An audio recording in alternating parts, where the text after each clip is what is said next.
அவ்வளவு பேர் மன்னருமா? இவ்வளவு பேர் சொன்னா நான் எப்படி சிரி பாபா ஆயி ஆச்சி சாயி சரிங்களே ரெண்டு சுருக்கமான அம்மா எப்படி கூப்பிடுவாங்க? சாயின்னு கூப்பிடுவாங்களா? எப்படி கூப்பிடுவாங்க? ஸ்ரீ கூப்பிடுவாங்களா சாய் கூப்பிடுவாங்களா? குறைச்சிருங்க. சாயின்னு கூப்பிடுவாங்க. அக்கா சாய்க்கு நல்லா ஜோரா கைத்திடுங்க. சாய் நீங்க எத்தனை படிக்கிறீங்க? டக்கு டக்குன்னு சொல்லணும், அப்படி யோசிக்க கூடாது சரியா? சாய் நீங்க எத்தனை படிக்கிறீங்க? மூணாவது படிக்கிறீங்க. நல்லா ஜோரா கைத்திட்டீங்க. அவன் புரிஞ்சுக்கிட்டான். அப்பல அவன் ஃபோர்த்து சொன்னாங்களே இப்போ மூணாவது பண்ணிட்டாங்க. பரவாயில்ல, மூணாவது படிக்கிறீங்களா? சரி, நான் ஒரு 2-3 கேள்வி கேட்பேன் சரிங்களா? உங்க அம்மா அப்பா அந்த நிகழ்ச்சி வந்திருக்காங்களா? வந்திருக்காங்க. ஓகே, அதோட நம்ம படிக்கணும். வந்திருக்காங்க. ஓகே சரி, பால் நல்லா இருந்துச்சா? பால் நல்லா இருந்துச்சா?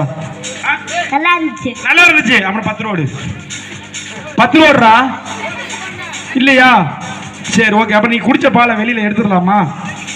சரி, அப்ப அதுக்கு முன்னாடி நான் 2 கேள்வி கேட்டுக்கிறேன். சரி, உங்க அம்மா அப்பா வந்திருக்காங்க சரியா? ஓகே, உங்க அம்மாவுக்கும் உங்க அப்பாவுக்கும் கல்யாணம் ஆயிடுச்சா? உங்க அம்மாவுக்கும் உங்க அப்பாவுக்கும் கல்யாணம் ஆயிடுச்சா? ஆயிடுச்சு. சூப்பர். ஓகே, அது எப்படி உனக்கு தெரியும்?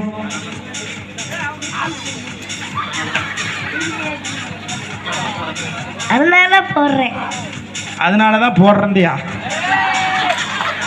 அதனாலதான் போறேன்தானா? ஏய் மாப்பிள்ள, நீ இப்போ சரியில்லை. ஓகே, 3 அதனால தான் நான் பிறந்தேன் அப்படிங்க. சரி பரவாயில்ல. ஓகே, நாங்களும் வாயத்தில் புத்தா கூட இருந்தோம். சரி ஓகே விட்டு. சரி, நீ வந்து 3 படிக்கிற. அடுத்து 4 போவ, 5 போவ, 6 போவ, 7 போவ, 12 போவ. 12 முடிச்சுட்டு என்ன போவ? 12 முடிச்சுட்டு எங்க போவ? காலேஜ் போவேன். காலேஜ் போவான். அவன் யாரா வீட்டுக்கு போவான்? அது யாரா? நீ காலேஜ் போல இல்ல? ஓகே சரி, 12 முடிச்சுட்டு காலேஜ் போவான். ஜோரா